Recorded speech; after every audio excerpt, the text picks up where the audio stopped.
Masa keruntuhan Daulah Bani Umayyah.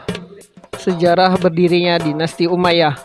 Nama dinasti Umayyah dinisbatkan kepada Umayyah bin Abd Syams bin Abdul Manaf. Ia adalah salah seorang tokoh penting di tengah Quraisy pada masa jahiliyah. Ia dan pamannya Hashim selalu bertarung dalam mempereratkan kekuasaan dan kedudukan. Dinasti Umayyah didirikan oleh Muawiyah bin Abu Sufyan bin Harb. Muawiyah di samping sebagai pendiri Daulah Bani Abbasiyah juga sekaligus menjadi khalifah pertama.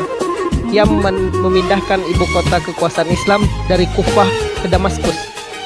Muawiyah berhasil mendirikan dinasti Umayyah sejak semula gubernur Suriah itu memiliki basis rasional yang solid bagi landasan pembangunan politiknya di masa depan. Pertama adalah merupakan dukungan yang kuat dari rakyat Suriah yang lama diperintah oleh Muawiyah, mempunyai pasukan yang kokoh, terlatih dan disiplin, di garis ke depan dalam perang melawan Romawi. Pembentukan Bani Umayyah. Kontroversi penggantian Khalifah Ali kepada Muawiyah bin Abi Sufyan mengundang beberapa peristiwa pahit yang disebut dengan lembaran hitam sejarah Islam. Muawiyah melalui tahkim telah terangkat menjadi khalifah yang tidak resmi, sedangkan Ali turun dari kedudukan khalifah secara tidak resmi pula, sehingga terjadi dua kekuasaan khalifah, Ali di Irak dan Muawiyah di Damaskus. Terbunuhnya Ali digunakan menjadi titik berakhirnya khalifah Bani Hashim tersebut. Namun kedudukan khalifah dijabat oleh anaknya Hasan. Kedudukan Hasan sebagai khalifah mempunyai kerapuhan disebabkan Hasan tidak punya kemampuan setara dengan Ali bin Abi Thalib. Kelemahan Hasan ini dimanfaatkan oleh Muawiyah untuk mengamankan posisinya sebagai khalifah dengan tawaran-tawaran dan diplomasi. Akhirnya Hasan bersedia mengundurkan diri dari jabatan kekhalifahan bila Muawiyah mau menerima syarat-syarat yang dijanjikan. Dengan demikian, secara resmi berdirilah Bani Umayyah dengan khalifah yang pertama Muawiyah bin Abi Sufyan. Dalam panggung sejarah, dinasti Bani Umayyah ini bertahan selama 90 tahun dengan 14 khalifah. Semuanya diangkat berdasarkan keturunan Bani Umayyah. Pada masa pemerintahan dinasti Bani Umayyah terkenal dengan perubahan sistem pemerintahan dari baiat ke sistem kerajaan, dan Muawiyah juga menganut kebijakan yang kuat. Perluasan wilayah Islam.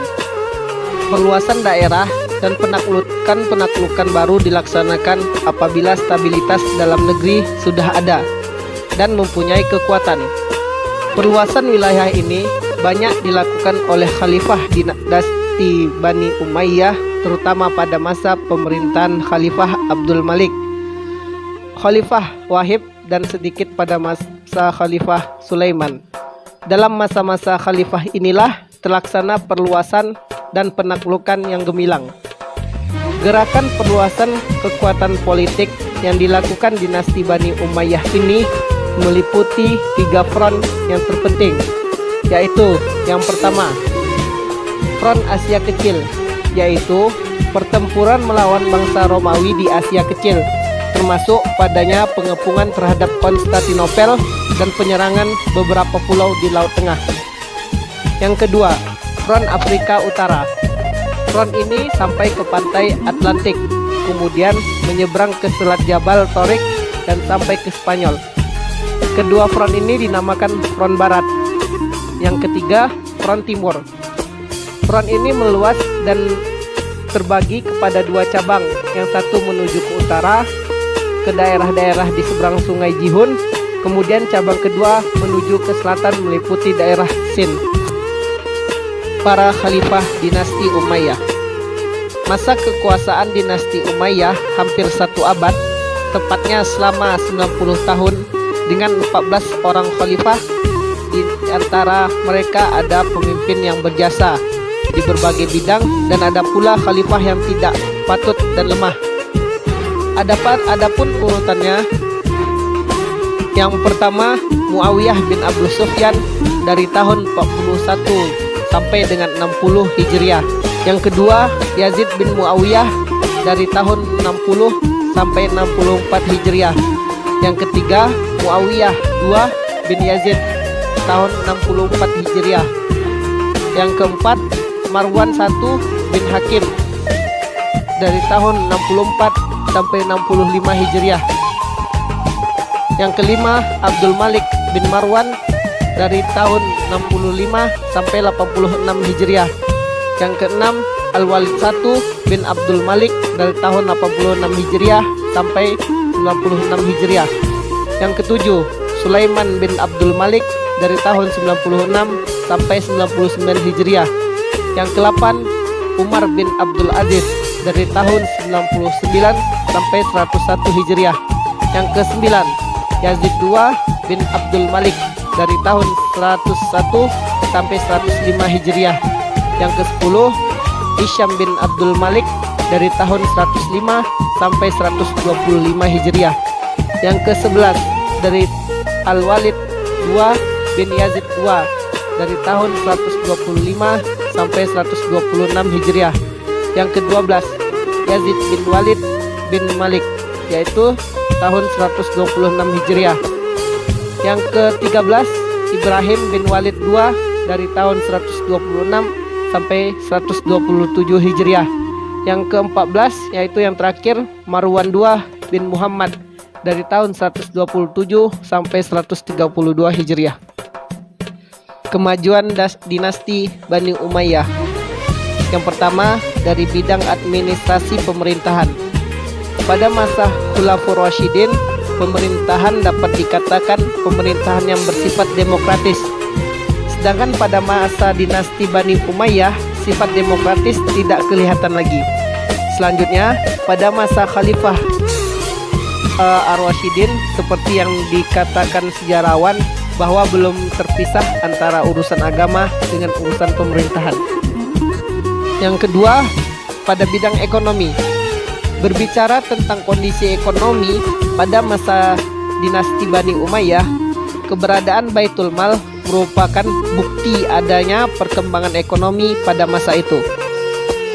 Eksistensi Baitul Mal pada masa dinasti Bani Umayyah sangat berperan sekali disebabkan penaklukan yang dilakukan sangat luas sekali, ke barat sampai ke Afrika Utara, Andalusia, dan ke timur sampai ke India dan ke perbatasan Cina. Daerah yang ditaklukkan ini terkenal dengan kekayaan dan kesuburan tanahnya. Yang ketiga, bidang peradaban. Dinasti Umayyah meneruskan tradisi kemajuan dalam berbagai bidang yang telah dilakukan masa kekuasaan sebelumnya, yaitu masa Khulafaur Rasyidin. Dalam bidang peradaban, dinasti Umayyah telah menemukan jalan yang lebih luas ke arah pengembangan dan perluasan berbagai bidang ilmu pengetahuan dengan bahasa Arab sebagai media utamanya. Yang keempat, bidang politik kenegaraan. Realitas sejarah mengatakan bahwa selama 91 tahun kekuasaan Bani Umayyah telah memantapkan kedudukan negara Islam sebagai negara adikuasa yang merupakan pelanjut dari kekuasaan Nabi Muhammad SAW dan Khulafaur Rasyidin. Masa kehancuran dinasti Bani Umayyah. Menurut Dr. Badri Yatim, ada beberapa faktor yang menyebabkan dinasti Umayyah lemah dan membawa kepada kehancuran, yaitu sebagai berikut. Yang A, sistem pergantian khalifah melalui garis keturunan adalah sesuatu yang baru bagi tradisi Arab yang lebih menentukan aspek senioritas. Pengaruhnya tidak jelas. Ketidakjelasan pergantian sistem khalifah ini menyebabkan terjadinya persaingan yang tidak sehat di kalangan anggota keluarga istana. Yang B, latar belakang terbentuknya dinasti Umayyah tidak dapat dipisahkan dan berbagai konflik politik yang terjadi di masa Ali.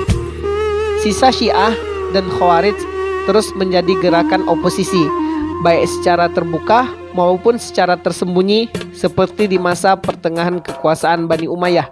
C, pada masa kekuasaan Bani Umayyah, pertentangan etnis antara suku Arabia Utara Bani Qais dan Arabia Selatan Bani Kaib semakin runcing. Perselisihan ini mengakibatkan para penguasa Bani Umayyah mendapat kesulitan untuk mengalang persatuan dan kesatuan. Yang D, Lemahnya pemerintahan Daulah Bani Umayyah juga disebabkan oleh sikap hidup mewah di lingkungan istana, sehingga anak-anak khalifah tidak sanggup memikul beban berat kenegaraan tatkala mewarisi kekuasaan. Yang munculnya kekuatan baru yang dipelopori oleh Al-Abbas bin Abbas Al-Muttalib. Gerakan ini mendapat dukungan penuh dari Bani Hashim dan golongan Syiah. Beberapa penyebab tersebut menumpuk menjadi satu, sehingga akhirnya mengakibatkan keruntuhan dinasti Umayyah. Disusul dengan berdirinya kekuasaan dinasti Abbasiyah yang mengejar dan membunuh setiap orang dari Bani Umayyah yang dijumpainya.